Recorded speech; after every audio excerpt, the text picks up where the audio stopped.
उनके मन के अंदर की आवाज़ें और पीड़ा गायब हो जाती हैं और वो नॉर्मल हो जाते हैं। ड्यूक हैरान हो जाते हैं, सवाल करते हैं कि ये क्यों हुआ और क्या ये इसकी वजह से है।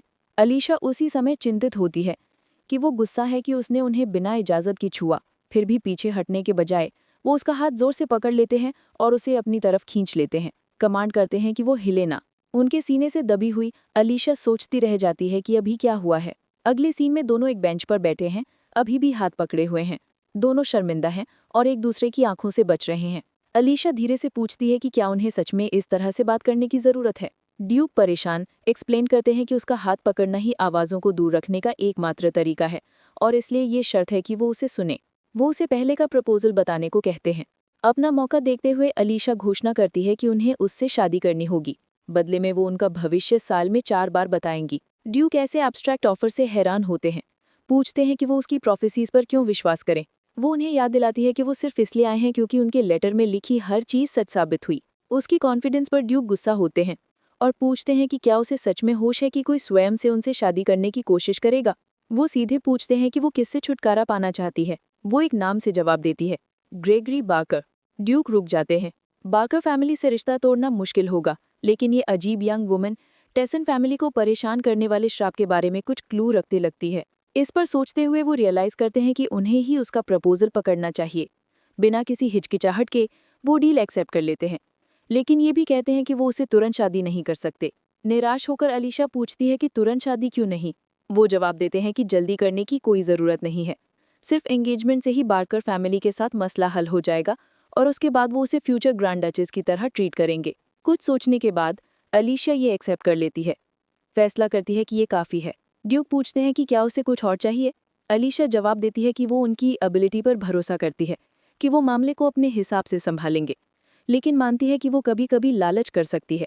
ड्यूक जवाब देते हैं कि वो इस बात को ध्यान में रखेंगे। उसकी बातचीत पूरी होने पर अलीशा उन्हें अपना हाथ छोड़ने को कहती है।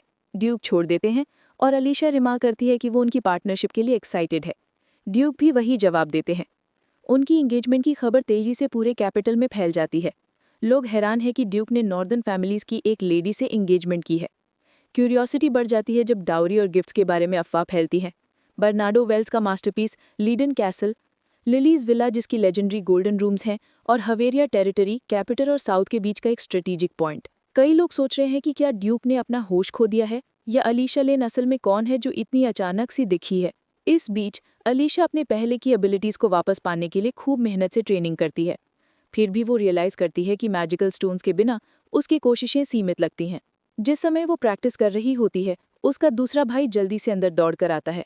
कंफ्यूज्ड और ओवरवेल्ड डिमांड करता है कि आखिर उसने फ्यूचर डचेस का टाइटल कैसे पाया। अपनी ट्रेनिंग पूरी करने के बाद वो पूछती है कि क्या खबर नॉर्थ तक पहुंच गई है। वो जल्दी से न्यूज़पेपर छीन लेती है और उसे पढ़ने पर रियलाइज़ करती है कि ड्यूक ने मामले को बहुत अच्छे से संभाला है। फिर भी वो जोर से सोचती है कि अगर वो सबके सेंटर में है तो कोई मेरी बात क्यों नहीं कर रहा है। हर आर्टिकल सिर्फ ड्यूक को ही हाईलाइट करना चाहता है। उसका भाई हैरी शांति से उसे बताता है कि वो सोसाइटी में ज़्यादा जानी नहीं जाती हैं, लेकिन तुरंत ही उसका टोन बदल जाता है। जैसे वो उसे याद दिलाता है कि उसने उसे ग्रैंड टेम्पल जाने और प्रे करने के लिए कहा था। वो डिमांड करता है कि चीज़ें ऐसे कैसे हो गई हैं। अलिसिया पहले इनोसेंस का दिखावा करती है, फिर मानती है कि उसने ऑब्वियसली झूठ बोला था अपने प्लान्स के बारे में, क्योंकि वो हाउस अरेस्ट में थी। जैसे जैसे हैरी और ज्यादा वरिड होता है, अलिसिया न्यूज़पेपर पढ़ना जारी रखती है। वो एक आर्टिकल नोटिस करती है सॉल्ट माइन की डिस्कवरी और उसके इन्वेस्टर्स की सर्च के बारे में। इससे पहले कि वो फिनिश कर पाए, हैरी पेपर छीन लेता है और उसे पढ़ना बंद करने को कहता है। अलिसिया साई करती है, पॉइंट आउट करती है कि क्योंकि वो उसके लिए लाया था तो देखने में कोई हार्म नहीं है। हैरी हारा हुआ हैरान होता है कि उसकी नाजुक छोटी बहन को क्या हो गया था जिसे वो पहले जानता था। उसी पल एक बटलर एंटर करता है, अनाउंस करता है कि अलिसिया ने जिस घोड़े की रिक्वेस्ट की थी वो रेडी है। अलिसिया एक्साइटमेंट से चमक उठती है जब वो एनिमल को देखती है, जबकि उसका भाई कंफ्यूज्ड रह जाता है। आखिरकार उसने घोड़े की सवारी पहले कभी नहीं की थी। बिना हेजिटेशन के अलिसिया आगे बढ़ती है, उछलती और प्रोफेशनल आसानी से घोड़े पर बैठ जाती है। चमकते हुए वो क्लेम करती है कि उसने ये सीख लिया है। हालांकि खुद से वो रिकॉल करती है कि ये हेल में उसके टाइम के दौरान हुआ था। हैरी अब स्पीचलेस, सिर्फ शांति से खड़ा रह सकता है। अलिसिया स्माइल करती है और उसे कहती है कि उसे जल्द ही कैचअप करने की जरूरत पड़ सकती है। अचानक एक और बटलर आता है, यंग मास्टर को कहता है कि उसे तुरंत मेन बिल्डिंग वापस जाना होगा। हैरी पूछता है कि क्या बात है, लेकिन अटेंडेंट सिर्फ अलिसिया की तरफ देखकर कहता है कि इशू यहाँ डिस्कस नहीं किया जा सकता। अर्जेंसी रियलाइज करते हुए हैरी जाने की तय करता है। अपनी बहन को कहता है कि वो जाने के बाद कोई ट्रबल न करे और अश्योर करता है कि वो जल्द ही वापस आएगा। हैरी के जाने के बाद अलिसिया अपनी ट्रेनिंग फिर से शुरू करती है। वो एक ही बार में 12 सीढ़ियों को लांघने की कोशिश करती है, लेकिन लगभग खुद को इंजर कर लेती है। बच जाती है सिर्फ इसलिए क्योंकि मेड्स उसे टाइम पर पकड़ लेती है।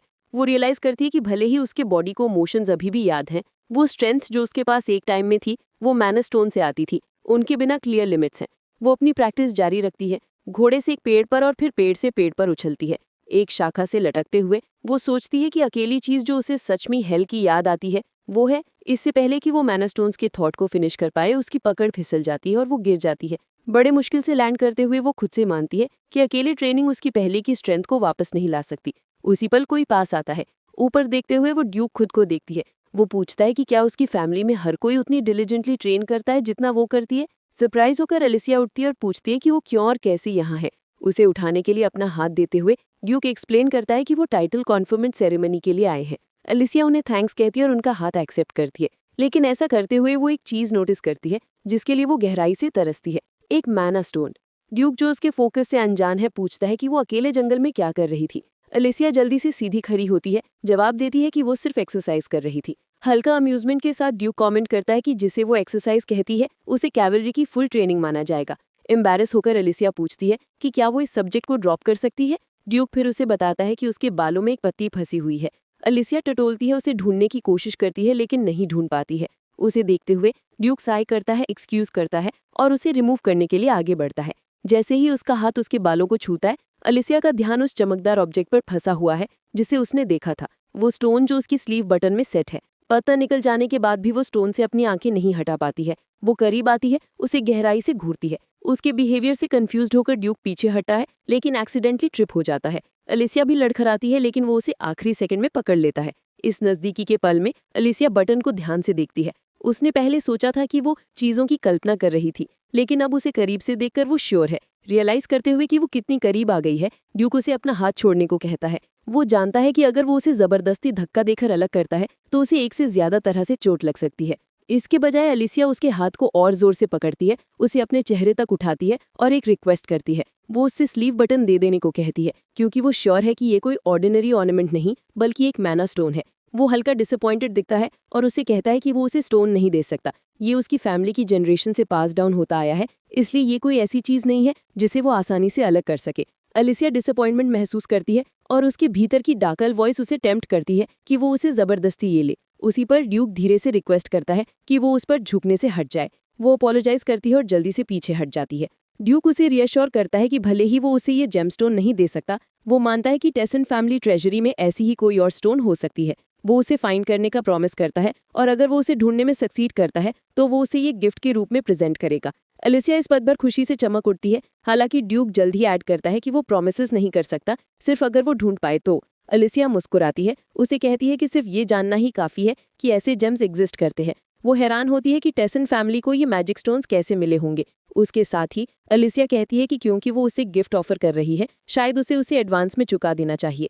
फिर वो रिवील करती है कि इस विंटर में बर्फ नहीं पड़ेगी। इसके बजाय मार्च के लास्ट वीक से लेकर अर्ली अप्रैल तक एक अनयूजुअल ब्लिजर्ड स्ट्राइक करेगा। सरप्राइज्ड होकर वो पूछता है कि क्या वो श्योर है। वो जानता है कि अगर ऐसा तूफान इतने अनयूजुअल टाइम पर बिना प्रेपरेशन के आता है तो अनगिनत लोगों को दुख हो सकता है। भले ही सिर्फ एक चांस हो, वो रियलाइज करता है कि उसे तैयार करना जरूरी है। एलिसिया एक्सप्लेन करती है कि ये नॉलेज एक गिफ्ट है और वो इसे टैली ऑफ प्रिडिक्शन से डिडक्ट नहीं करेगी, जिसका उसने प्रॉमिस किया था। उसके एक्सप्रेशन में कॉन्फिडेंस देखकर ड्यूक मानता है कि वो ब्लफ नहीं कर रही है। ग्रेटफुल होकर वो कहता है कि भले ही उसने उसे जेमस्टोन नहीं दिया, वो उसे पहले ही थैंक्स का कर्जदार है, क्योंकि उसकी वार्निंग उसे तैयार करने और अपने लोगों को प्रोटेक्ट करने की अनुमति देगी। एलिसिया खुशी भरी स्माइल के साथ उसके साथ चलती है, कहती है कि उसे खुशी है कि वो हेल्प कर सकी।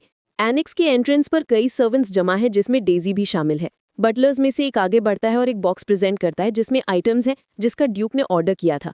एलिसिया हैरान होती है कि इतने सारे क्यों मौजूद हैं। अचानक ड्यूक अनाउंस करता है कि उसके पास उसे गिफ्ट करने के लिए कुछ है। हेड बटलर फिर उसे इन्फॉर्म करता है कि वाइस्कॉट फीलिक्स मेन हाउस में उसका इंतजार कर रहे हैं। एलिसिया सरप्राइज्ड होकर पूछती है कि क्या वो सीधे एनेक्स में आए जहां वो ट्रेन कर रही थी। ड्यूक शांति से जवाब देता है कि वो खास तौर पर उससे मिलने आए थे। बटलर स्टार्टल्ड होकर इतनी नजदीकी से मुश्किल से विश्वास कर पाता है। ड्यूक सब कुछ जाने का ऑर्डर देता है और वो तुरंत बिछड़ जाते हैं।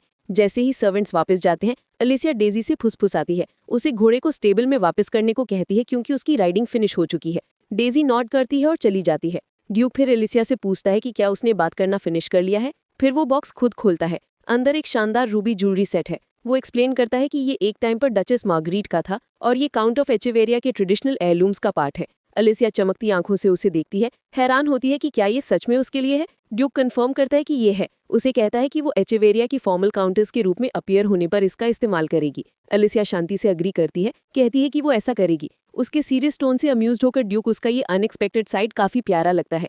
फिर वो पूछता है कि क्या वो इंपीरियल फैमिलीज के बारे में ज्यादा जानती है। अलिसिया हैरान होती है कि क्या ये अचानक से टेस्ट है, लेकिन वो पहले एम्परर और उसके 5 बेटों की वंशावली बताकर जवाब देती है। वो एक्सप्लेन करती है कि पहला ड्यूक काइंड है, दूसरा सालों पहले मर गया, टेसिन खुद 5वां है और डचेस एलिन उसकी फुल सिस्टर है। ड्यूक एक्नॉलेज करता है कि वो बेसिक्स जानती है और उसे बताता है कि वो आगे की स्टडीज के लिए एक टीचर अरेंज करेगा। वो उसे ये सलाह भी देता है कि वो अपने अनयूजुअल ट्रेनिंग मेथड को सीक्रेट रखे। जाने की तय करते हुए वो उसे इन्वेस्टिचर सेरेमनी में दोबारा देखेंगे। वो ब्रीफली इवेंट के लिए उसकी ड्रेस कलर्स को ड्यूकल रेजिडेंस के साथ कोऑर्डिनेट करने पर डिस्कस करते हैं।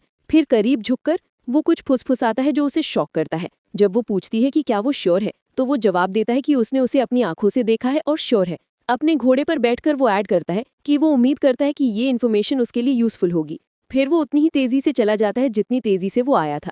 उसे इतनी अचानक से जाते हुए देखकर अलिसिया रिफ्लेक्ट करती है कि वो उतना ही अच्छा इंसान है जितना उसने पहले सोचा था। जब वो अंदर वापस आती है तो उसे सारे सर्वेंट्स उसके लिए जमा इंतजार करते हुए मिलते हैं। वो तुरंत उस पर सवालों की बौछार कर देते हैं कि वो और ड्यूक इतने करीब कैसे आ गए। अनॉयड होकर अलिसिया हैरान है कि वो ड्यूक के सामने सब चुप थे, फिर अब इतने जोर से क्यों हैं। इरिटेटेड होकर वो चिल्लाती है कि डेजी के अलावा सब चले जाएं। सर्वेंट्स जल्दी से बिछड़ जाते हैं, बहाने बनाते रहते हैं जब तक सिर्फ डेजी नहीं रह जाती। डेजी धीरे से पूछती है कि क्या अलिसिया अपनी ट्रेनिंग के बाद चाय पसंद करेगी। अलिसिया उसके बजाय उसे कहती है कि इसके बजाय उन्हें एचेवेरिया के लिए जाने की तैयारी करनी होगी। ड्यूक ने उसे इन्फॉर्म किया था कि उसके पिता मार्कस एचेवेरिया जल्दी वापस नहीं आएंगे क्योंकि उन्होंने ड्यूक और अलिसिया की शादी का विरोध करने की कोशिश की थी। कैपिटल में पॉलिटिकल मामलों में फंसकर वे अनिश्चित काल के लिए डिलेड हो जाएंगे। एलिसिया के लिए ये परफेक्ट अपॉर्चुनिटी थी उस चीज का पीछा करने की जो वो सच में चाहती थी।